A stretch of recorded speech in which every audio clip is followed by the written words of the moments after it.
Cari amici, parliamo ancora una volta della guerra contro la Jugoslavia. La prima guerra umanitaria dell'Alleanza Atlantica, ma anche la prima guerra combattuta sul suolo europeo dalla fine del secondo conflitto mondiale. Una guerra sempre attuale, dato che l'inedito schema di aggressione della NATO, sperimentato nei Balcani, viene oggigiorno utilizzato contro le nazioni non allineate al pensiero unico e all'imperialismo americano.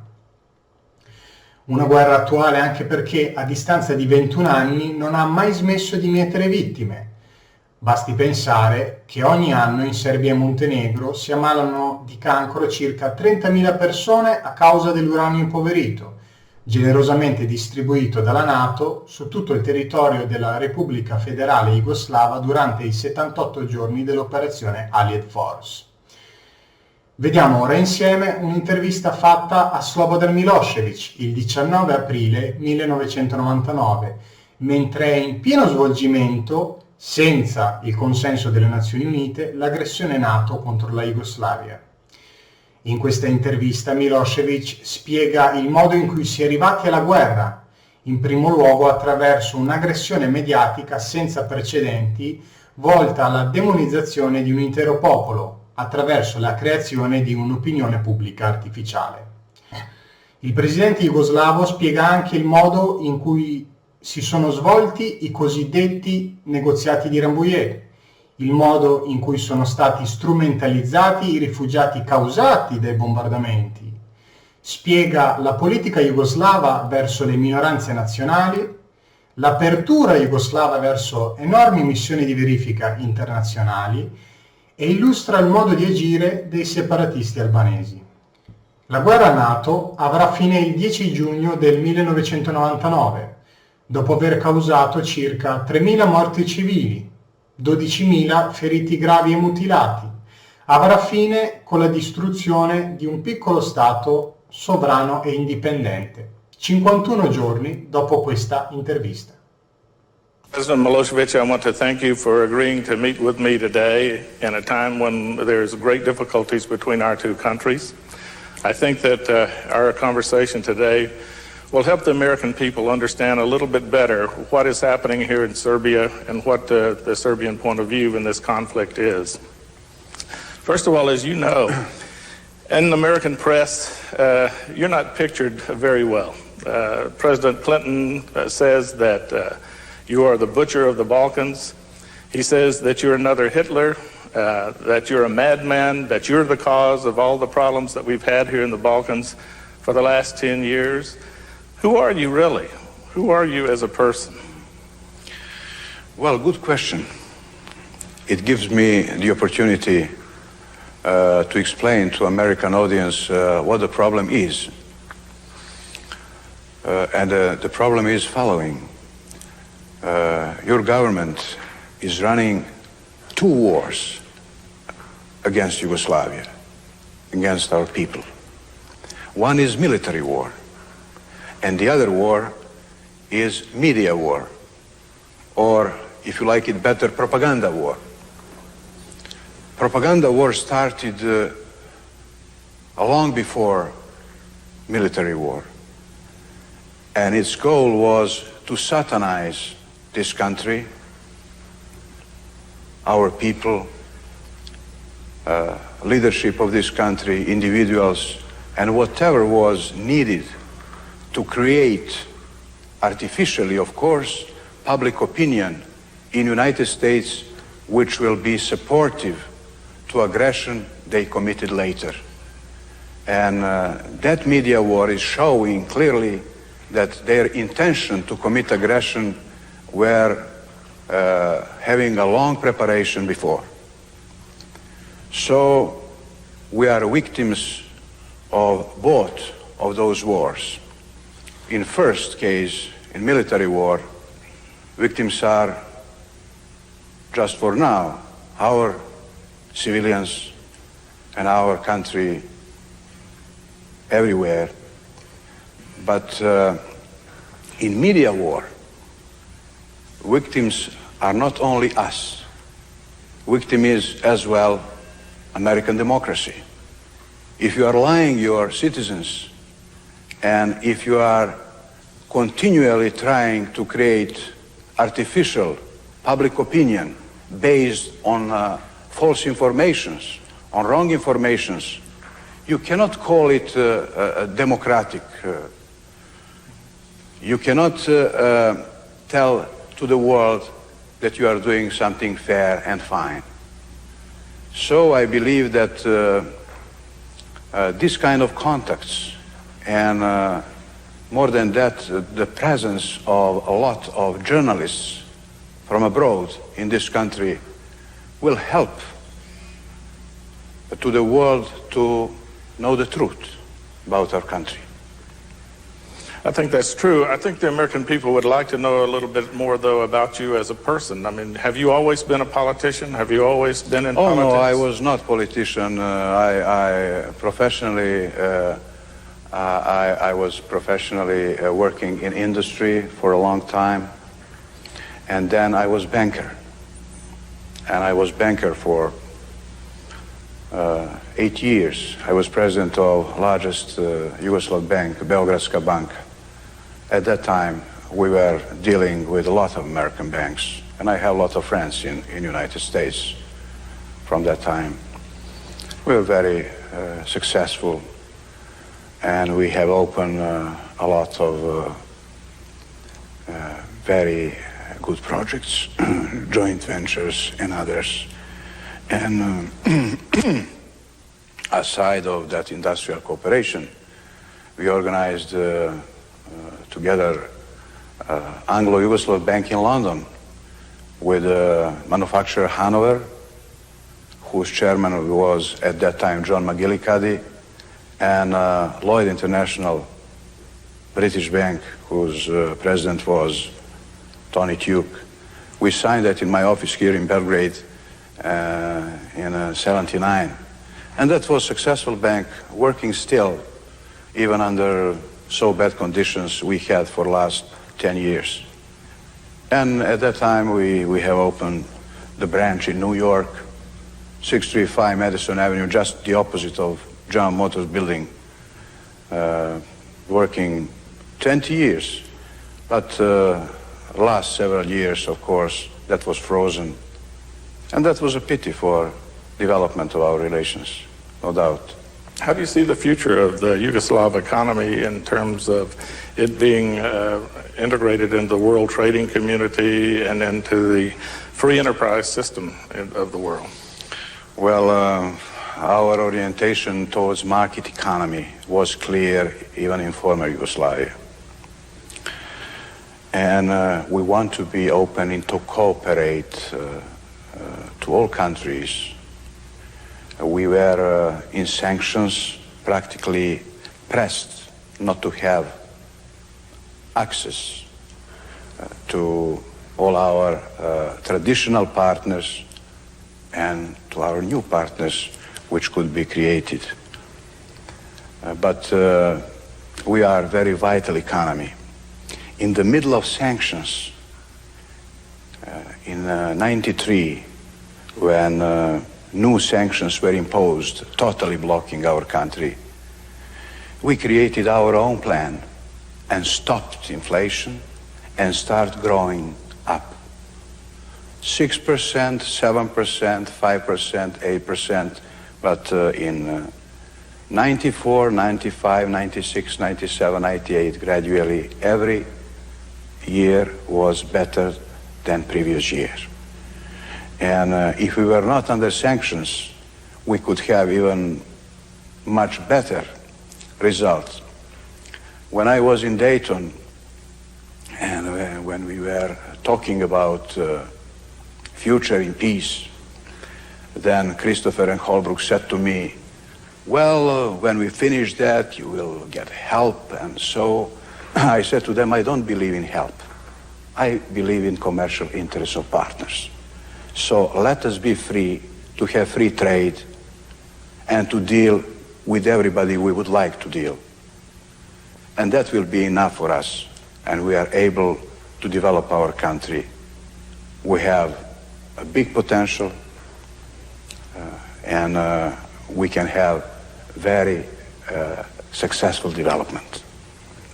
The immediate cause of the problems between our two countries, according to President Clinton, is the failure of Yugoslavia to agree to the terms of the negotiations in France, first at Rambouillet and then later at Paris.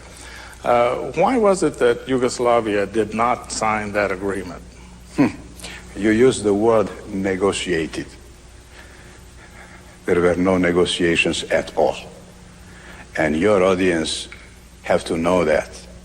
In all those 3 long weeks, 2 in Rambouillet and 1 in Paris, there was no one single meeting between delegations to talk to each other, Albanians and Serbs and others in state delegations couldn't exchange one single word.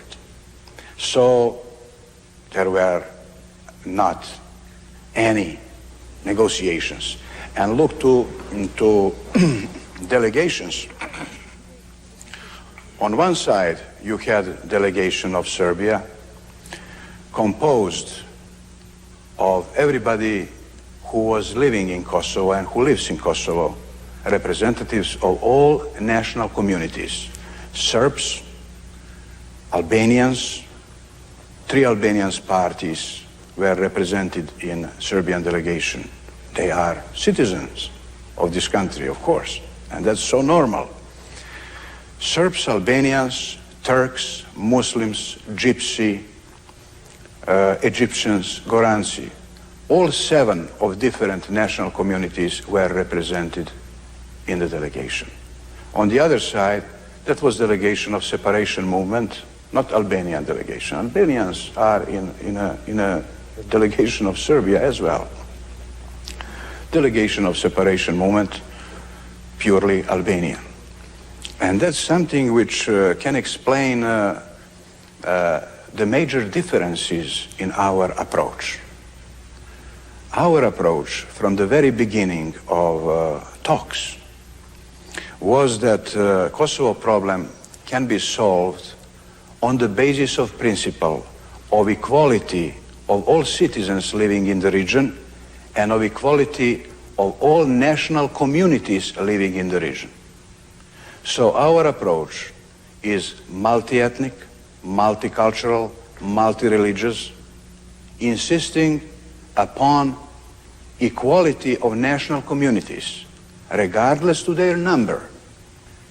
On the other side, there is an approach of your State Department in alliance with those guys from separation movement, which is favorizing Albanians, which is giving to them the right to be the masters of the rest of population. And you must know what the structure of population is.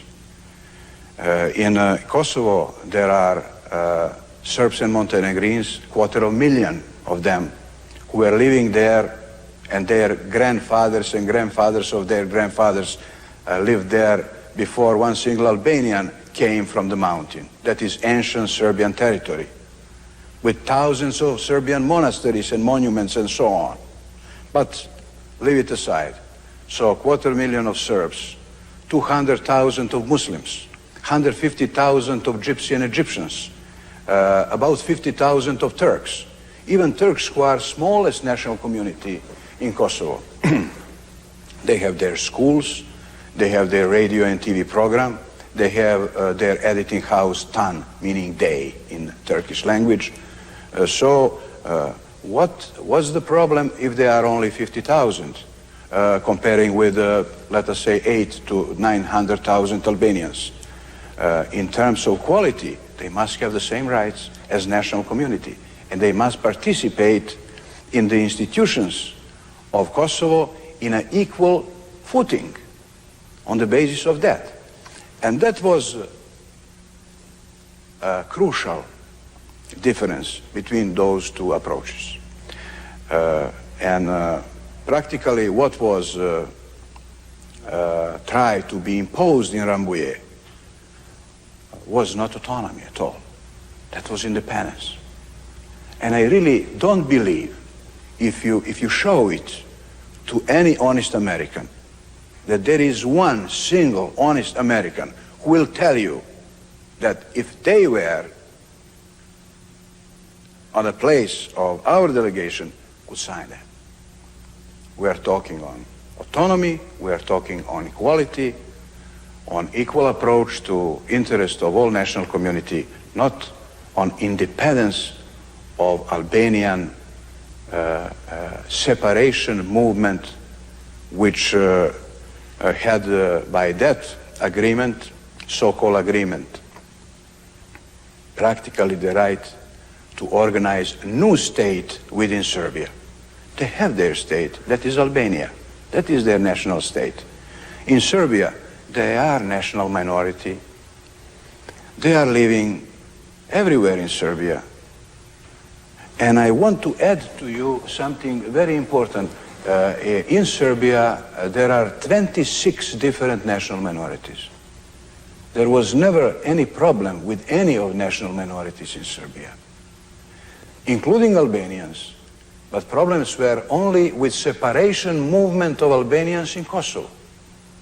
And we were making a big difference between separation movement in Kosovo and Albanian people, which is honest and good, patriarchal a little bit, what is not disadvantage, and which was the equal people in Yugoslavia. Even that separation movement was not using the arms before you came, before your representative came to tell them, to supply them, and to make the alliance with those killers, rapers, kidnappers, and drug dealers who were collected from the underground around Europe to be organized as so-called Kosovo Liberation Army, which never existed. That was a kind of Hollywood, you know, just to explain that they are having some kind of military forces and so on. They were never able even to attack any police or military unit. They were able only to kill somebody from the ambush. And they were clear terrorists. What else they could do? They were killing people from the ambush. They were putting bombs under cars or in front of markets. They are taking hostages, civilians, workers from the open mine near Pristina, for example. We never saw those hostages. We're afraid that all of them were killed. We don't know their destiny, where they were at the end.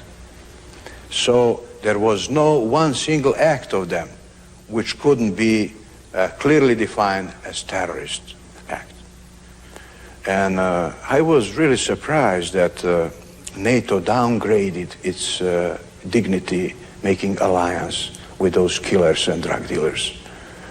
And I think that that kind of alliance cannot have the future. The American people, though, every day see on their television all of these heart-wrenching scenes of the Albanian refugees. The United Nations says now that there are over 532,000 that have left Kosovo, and they appear to be in very traumatized type conditions. Is it your policy to expel all Albanians from Kosovo? There was never policy of this country and my policy to expel any citizen of Yugoslavia from any part of this country. I must tell you, when there was a war in Croatia, we protected all Croats in Serbia.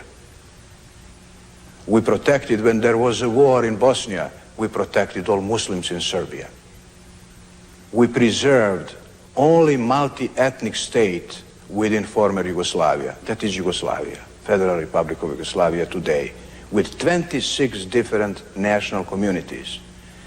And many visitors, including high-level visitors visiting our country, were always saying that we are good example of positive treatment, of good treatment of national minorities. And we always had in mind that test for any democracy is treatment of minority, not treatment of majority. And that's the practice, that's the policy in Yugoslavia. And to answer your question about Albanian refugees, you are right, there are a lot of refugees, but they are a result of bombing. And they are not only Albanians. Everybody is running away because of bombing. Serbs, Turks, Gypsy, Muslims. Of course, Albanians, their number is biggest. Everybody is running. Deers are running. Birds are running. Everybody is running away because of bombing. Bees are running. Everybody is running away. And who can really ask to understand that civilian population cannot play the role of heroes, staying on in their places when bombs are getting down? That is not possible. And you know that before 24th of March, when they started their damn bombing, and they started their dirty aggression against this country, there was no one single refugee. When they started bombing, the refugees appears, of course, as a result of bombing, and everybody knows it. But connected with that bombing, you know, you are not throwing only bombs from your aircrafts. You are throwing small piece of paper with the messages of NATO, explaining that to our people. Do you know what we did with those small leaves with messages of NATO? They expected we will collect that and hide it from our citizens, not to see that. That was in our language, of course. We presented that on TV from both sides, all those leaves. We presented that on TV without any further explanation, because of the fact that 11 millions of citizens of this country, they know very well what's the truth. We are not afraid to broadcast propaganda of NATO thrown through those humiliating leaves, for them humiliating from their aircrafts. But problem is, in United States, you don't have protection. Our protection is the truth and the fact that people knows what the situation is. In United States, average American cannot know what really is here.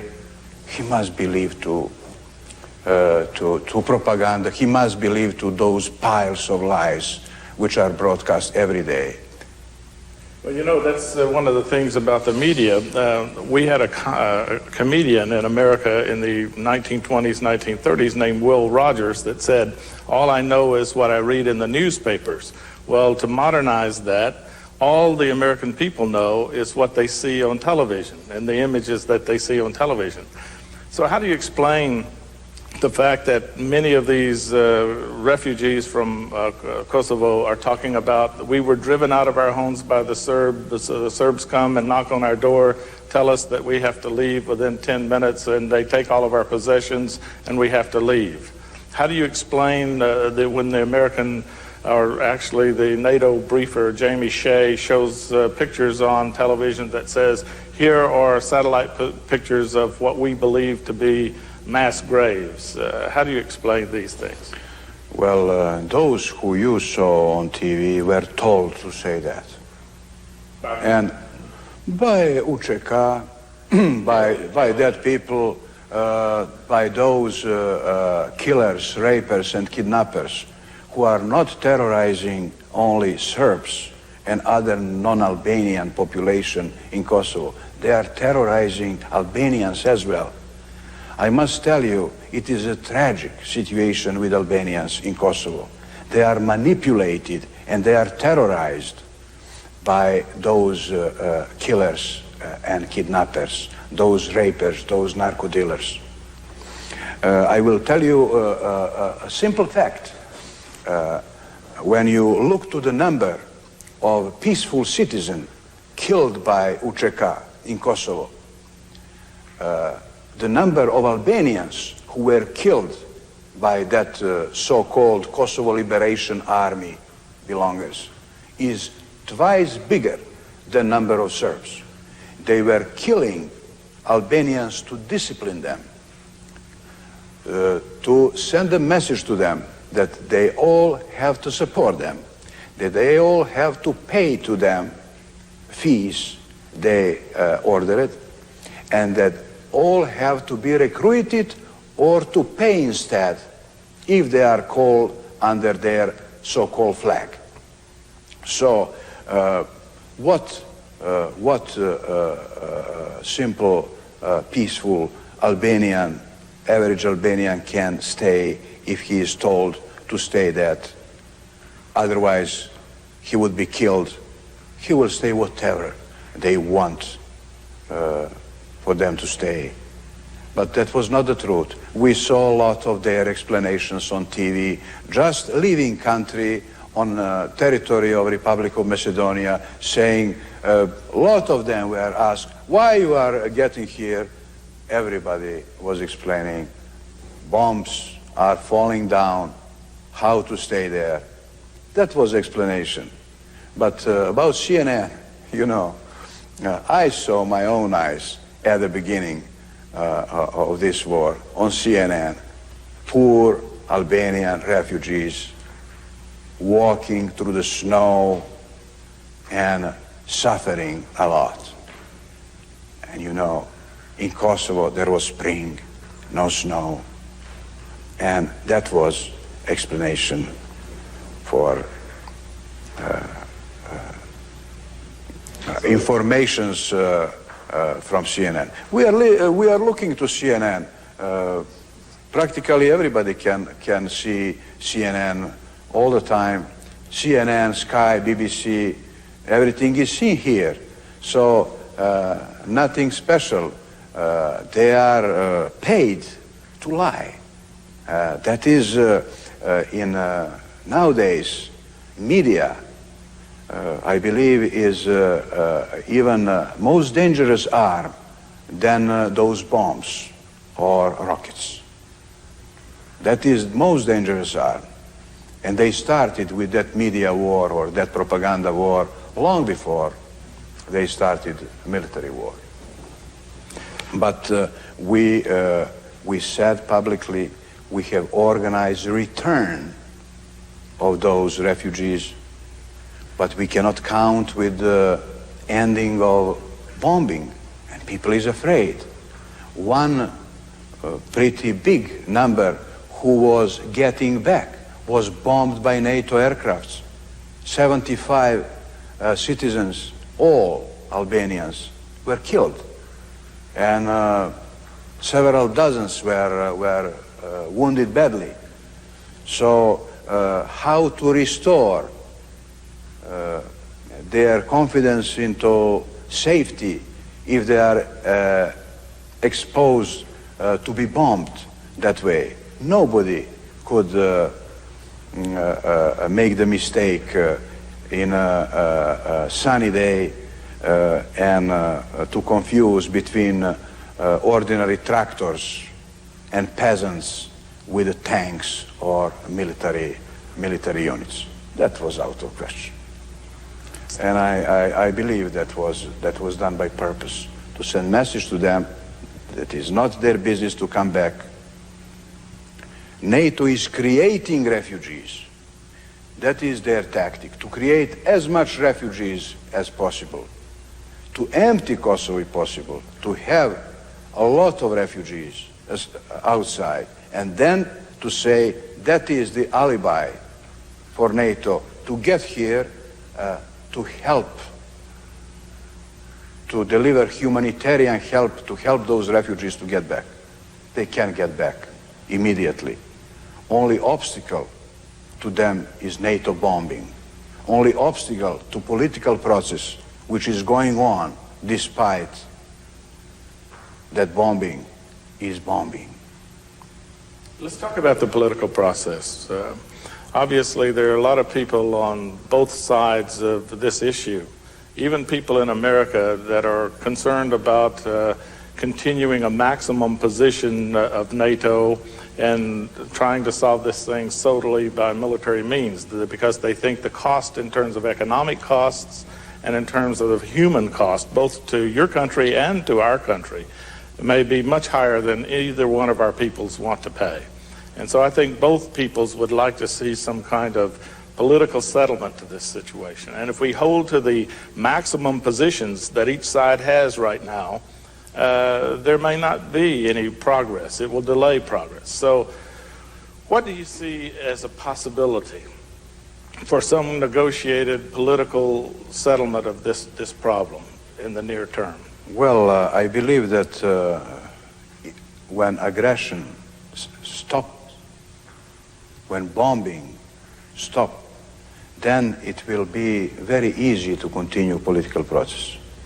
But taking into account experience from Rambouillet in Paris, it is so clear that negotiations have to be direct between those who will live in Kosovo, between representatives of national communities who live in Kosovo, not between government of Yugoslavia or government of Serbia and, let us say, representatives of international community.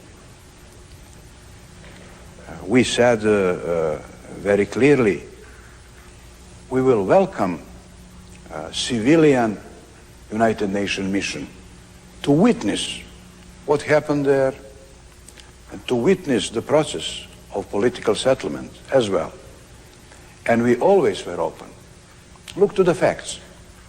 Before this war, we accepted, we received a verification mission of OSCE, biggest verification mission in history of OSCE, 2,000 of them, plus UNHCR personnel, plus International Red Cross, plus 1,000 journalists from all around the world, plus Kosovo Diplomatic Observation Mission composed of all diplomatic mission in the country. And who could tell us we were not open to international community in so small territory like Kosovo with so huge verification mission, OSCE and UNHCR, International Red Cross, all journalists, diplomats, and every road open to everybody. But that was not the goal. The goal was how to create instability and how to start bombing. In Rambouillet, as I said to you, we are not talking to Albanians. We are talking to Americans who would like to take our territory for themselves and for NATO. And Albanians were just excused for that. They were keeping them in a side room to be their alibi for doing those crimes which your government committed against our country and our people. And victims are not selectively chosen. Everybody is a victim. Predominantly children, women, old people, civilians. Civilians, and civilians. That's that. Are you willing, and as part of an agreement, to reinstitute autonomy for Kosovo, similar to the autonomy that they had in 1989, up until 1989? Of course, we will not change our position because of one simple fact. We had never any intention to cut any right to Albanians. They are our citizens. We don't have any idea to make damage to them. But it is clear they are living in this country. They cannot make part of territory of this country and turn it into independent state.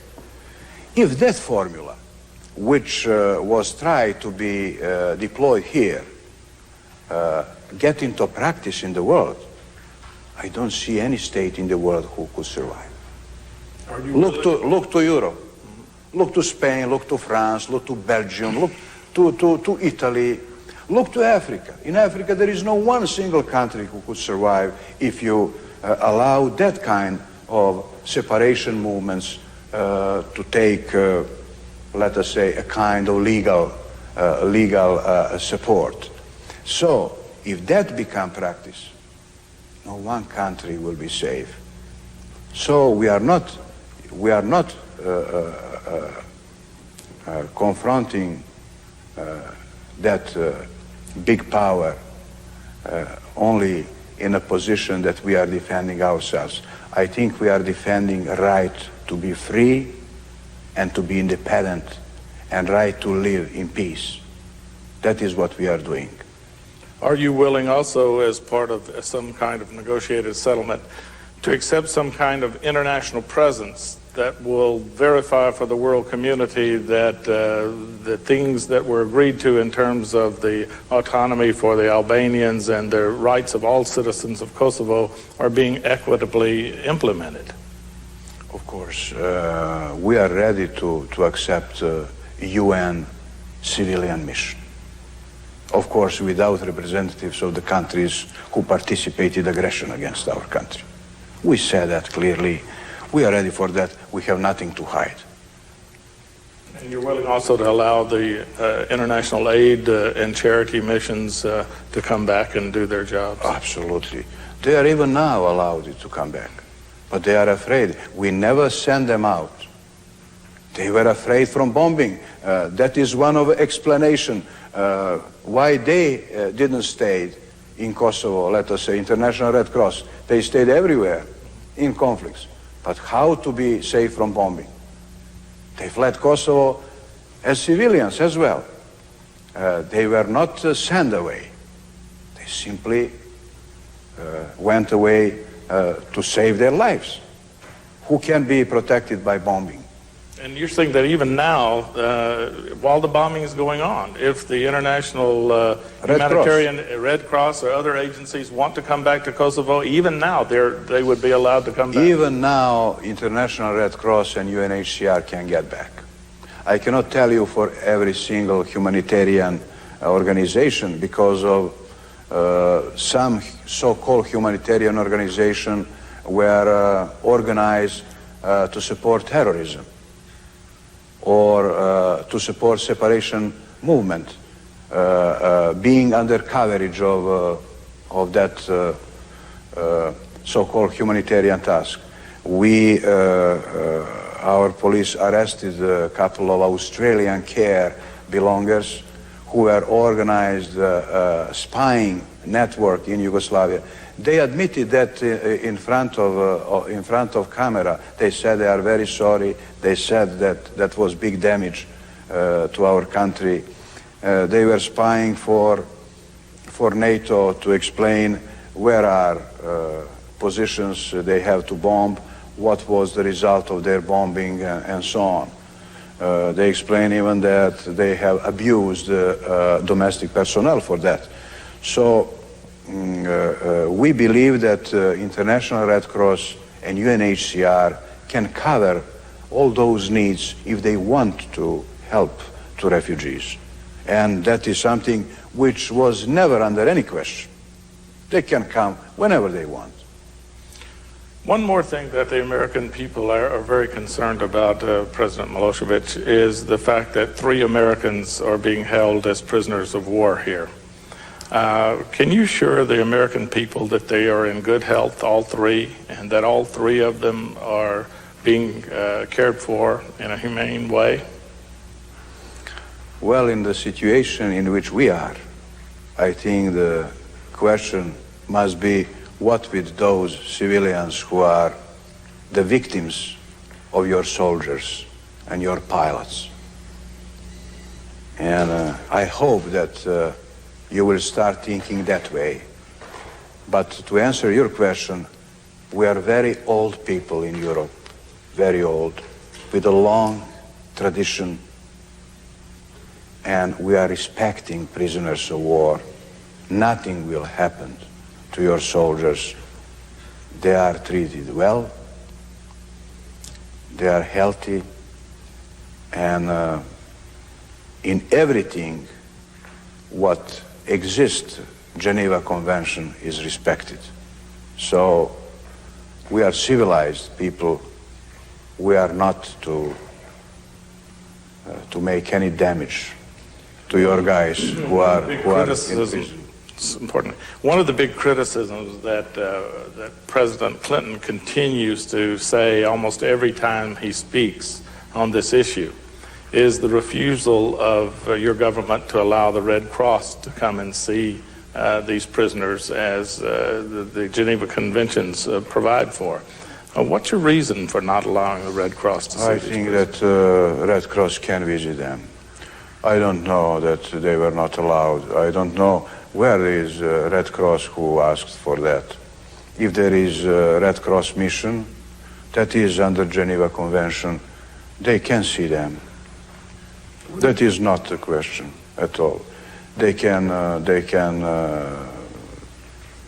I'm not expert for Geneva Convention, but as I know, they can receive mail from their families. They must have medical care and all But conditions. your position is you would allow the Red Cross to see these prisoners.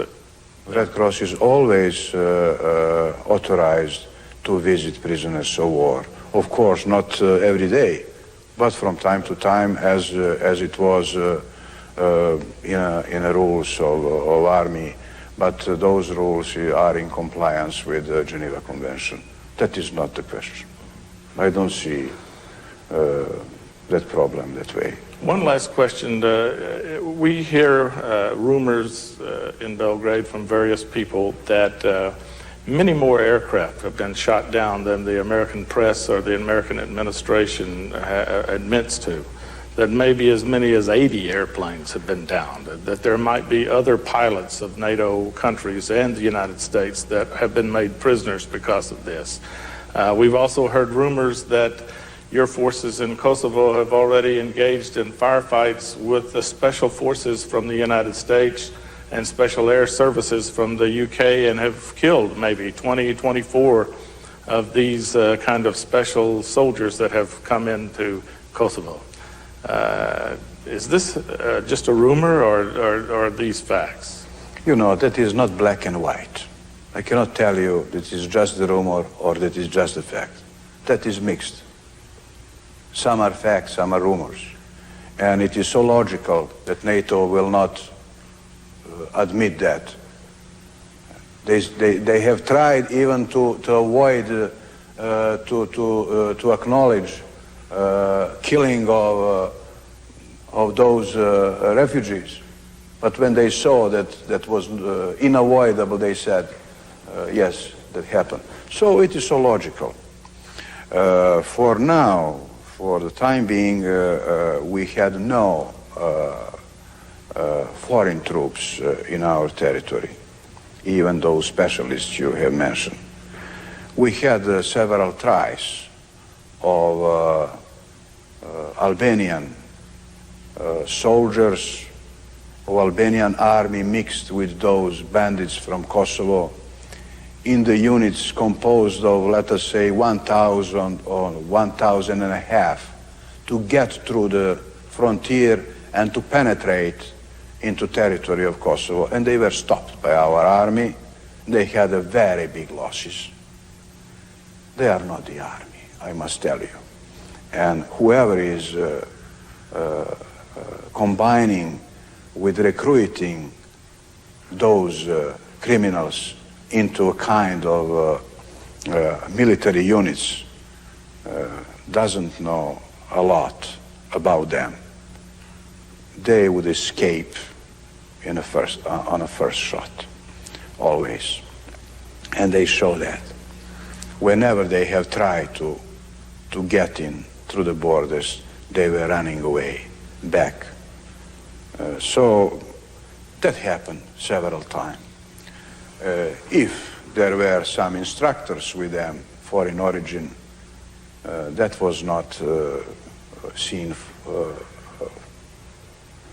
so far. But they are instructing them in Tropoja, in Kux, in some other places. They are, of course, violating UN Security Council resolution prohibiting delivery of arms. So that is something which is so logical in a situation when practically United Nations are abolished by your country. United Nations Charter prohibits aggression, prohibits even any military intervention without decision of Security Council. In this case, you abolished United Nations. Practically, your bombing destroyed first United Nations, destroyed the truth. And of course, what is the most sad thing for us, killing our civilians and ruining our factories, bridges, housing area, residential area, and all those things. And you know, I will add something. What was the message, printed message in many rallies all around Yugoslavia, and I saw many of that in other countries. For example, in Thessalonica, there were 1 million people in demonstration, 1 million. In Athens, about that figure, and so on. In Hamburg, in Düsseldorf, in Vienna, in many places around. And one printed message was very illustrative. Stop bombing, stop lying. Those two things are done together.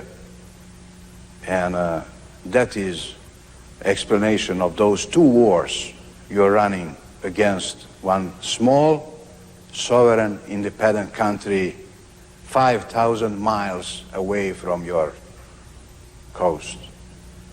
For what? Could you explain to me for what and what is American national interest? And you are trying to tell us that your national interest is stronger in our ancient territory than Serbian national interest in Serbian ancient territory. And you are doing so. For what? Where is the reason for that? When our soldiers are dying, they know why they are dying. They are dying for their homeland, for their fatherland. And for what will die your soldiers 5,000 miles from home, killing children until they sleep, killing women and girls and peaceful citizens, and ruining what we were building through the decades after Second World War?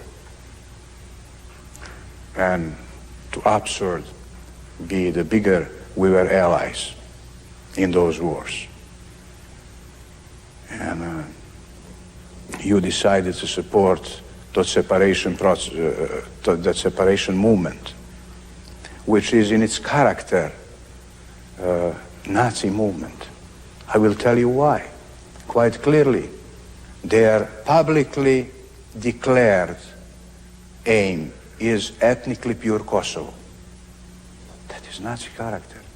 We in Yugoslavia, we know very well, having 26 national communities, that only basis for successful life of this country is respect to the principle of national equality. No other way.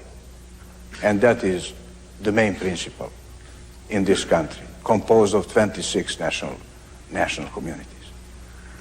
And of course, ethnically pure Kosovo, that separation movement explains as a Nazi character. And in a historical sense, they are followers, in a historical term.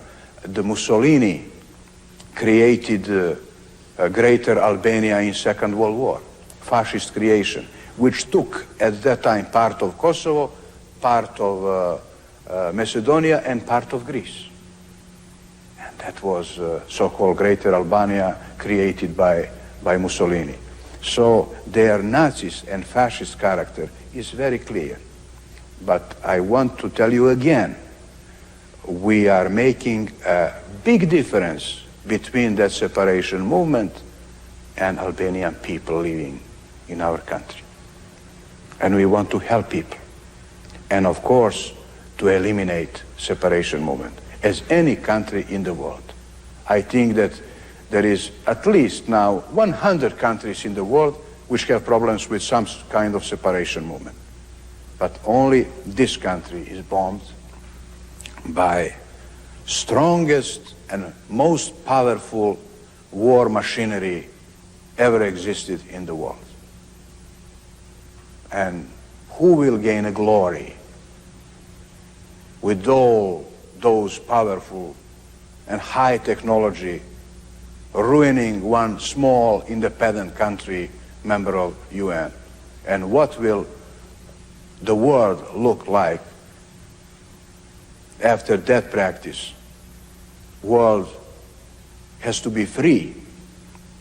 Every country, every people has a right to live in freedom, not to be occupied or terrorized by superpowers who will tell them how to live, what to do, what to think, and how to behave. So we cannot divide peace from freedom. If people want to live in peace, must be free. And here, on a territory about which empires were fighting through the centuries, through all our history, there is no one generation who was not fighting for freedom. And we were always conquered by empires, by very big empires. Ottoman empires, or Austro-Hungarian empires, or Hitler, big war machinery. But every time we liberated our country. And that is what we are doing now. And I believe in future. I believe in peace, in equality, in freedom, not only of this country, of all countries, without domination of powers. They are dominant enough being superpowers. They don't need other additional domination to the rest of the world. So I believe that we used all our time, at least 1 hour, I would say. President Milosevic, I would like to thank you on behalf of the American people for sharing your views with us today, and let's hope that we can end this problem peacefully very soon. Thank you very much.